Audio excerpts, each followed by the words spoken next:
Okay, so we're going to add the detail now. Now I'm going to start off with the arms. So the choices I've got are either to add solid arms, which is what I'm going to show you now. So we've got that there, and we've got little mitts on there. We could even draw a waistcoat on if we wanted to by carving with the clay tool, or we could apply a slab built waistcoat over the top if we wanted to,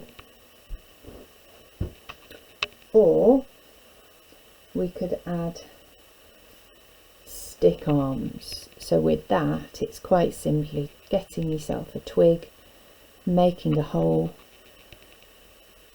okay, so that that fits in, making sure that hole is sort of big enough, because what happens with the clay is it is going to shrink, so that when we take this out before we fire, because we'd need to take these out while they're going in the kiln, that hole doesn't shrink too much, so that when it's all fired we can glue these sticks back in.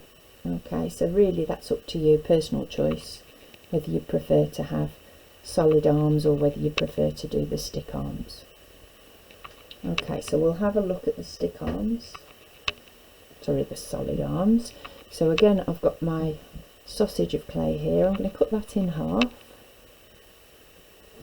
and then all I'm going to do is pinch the edge, and I'm going to pinch the edge there. Okay, now these might be a bit meaty really, but we'll see what they look like. Oh yeah, I think they might be a bit too big. Okay, so if that's the case, quite simply what we can do is we can just cut those down. So one, I mean I could even do that, couldn't I, where I've got two there, and I can even that, so I've got quite even shapes there. And then all I'm going to do with that is I'm going to attach those to the side. So again, we know the drill.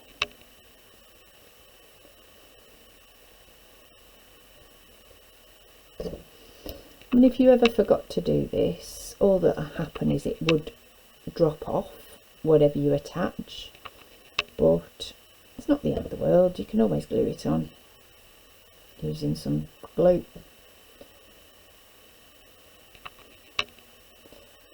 As long as it hasn't broken, that's the key. But things can always be attached at the end, so I'm going to pop that one on that side, and I'm going to do the other side as well. Score it first, slip,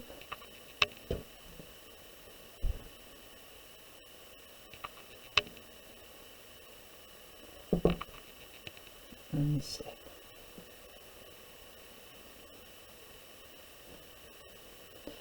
Okay, and then from that just attaching it, smoothing it, using this tool to get the shape that you want. I mean, if it's still too big, you can always take some sections off. Again, that's where the sort of modelling section comes in, and that where you're moving the clay around slightly, getting it to do what you want it to do.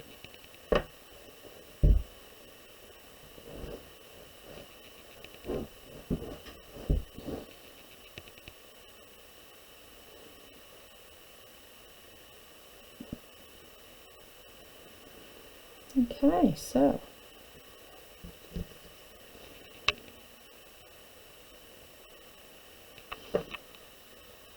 alright then, and then I think we'll start thinking about mitts. I'll just place that there so you can see it.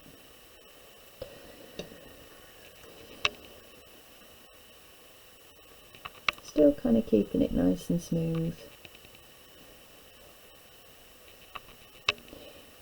I always say the best is not to over handle, really. Try not to handle the clay too much, because your hands are warm again and the clay can dry out quite quickly. And then next we're going to make the mitts. So little ball of clay, we pinch that, and I'm going to chop it in half. And I mean, it could just be a little semicircle, couldn't it, underneath there? Or if I want it to look like a mitt, I could make a little indentation.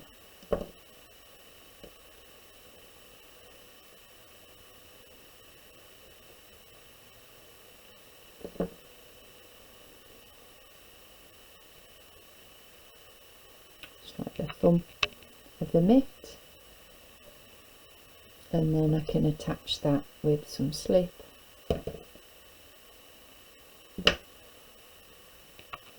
Score and attach. And then the other side.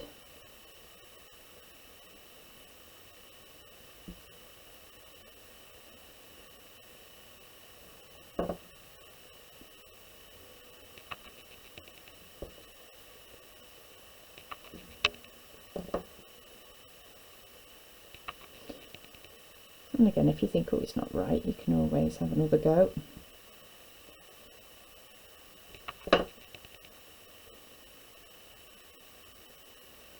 And again, slip, slip.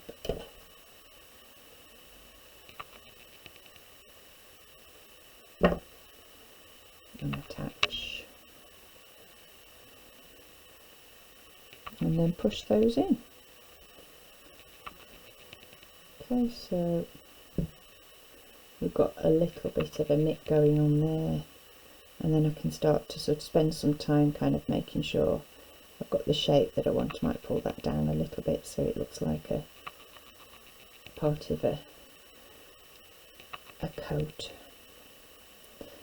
Right then, so next job, I'm going to go for the carrot nose.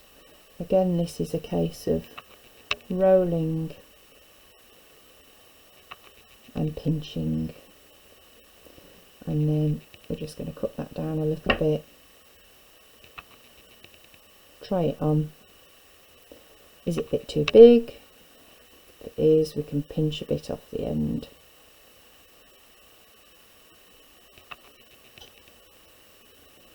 Okay, and we're happy with that. Again, score. This, I would say, is really important that we've got that bit of slip on, because it's quite a small section. We don't want it falling off. But if it did fall off, not the end of the world. We could glue it on afterwards. Could even make a spare one just in case and have that ready to glue on if this did fall off. And then this one, definitely attach, pull the bit of clay down onto the head of the snowman, and then smooth that. Okay.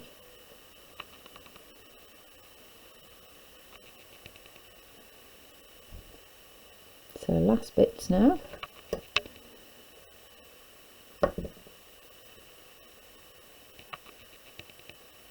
Are the eyes. So that could be, you are using a tiny piece of clay.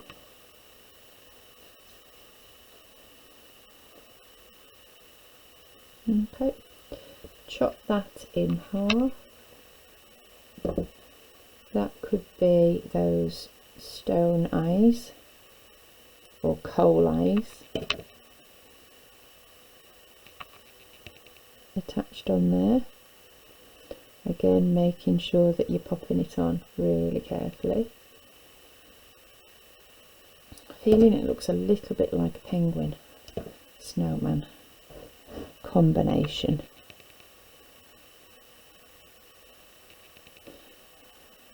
Okay, and then attach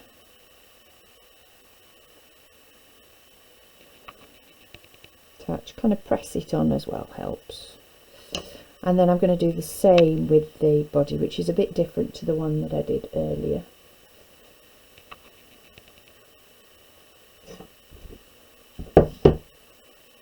While I find my skewer that I'm going to use to draw the mouth on.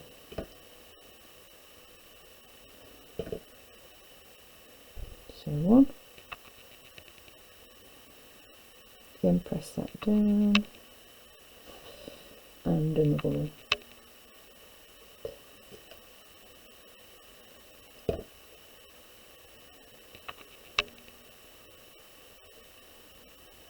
Okay, so I'm going to get the other one for you to have a look at while I find my skewer.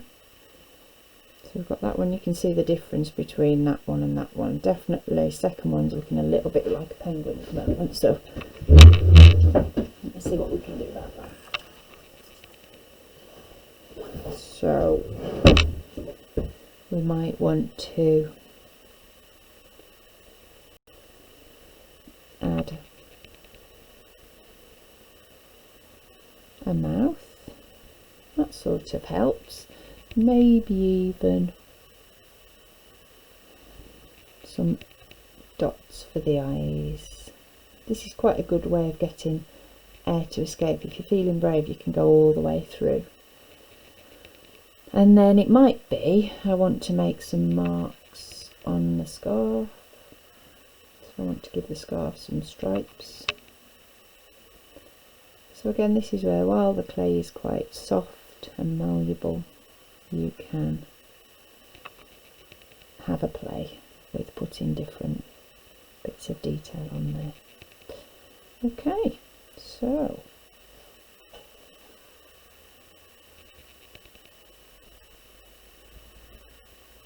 we have a snowman, and our final one is one that's got arms, wooden arms. Obviously bear in mind that we would be taking these out for the kiln, making sure that we've got our hole that's going all the way through so that air can escape, not having any disasters in the kiln.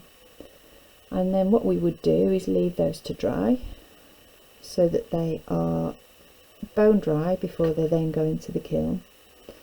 And then from that they will come out and there will be bisque wear, which means that it's very dry, it hasn't been glazed.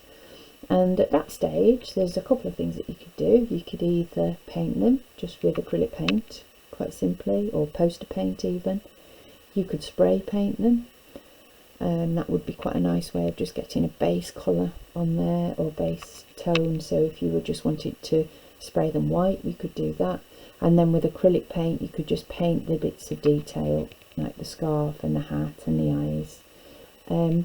If you wanted to have them glazed, obviously it's using white glaze and then using different colour glazes for the detail like the scarf and the hat. Okay folks, well, enjoy making. I hope you've enjoyed watching me make them, and hopefully you're going to come up with some really individual designs that you're going to be quite proud of, that you can put on display at Christmas. Okay, thanks a lot.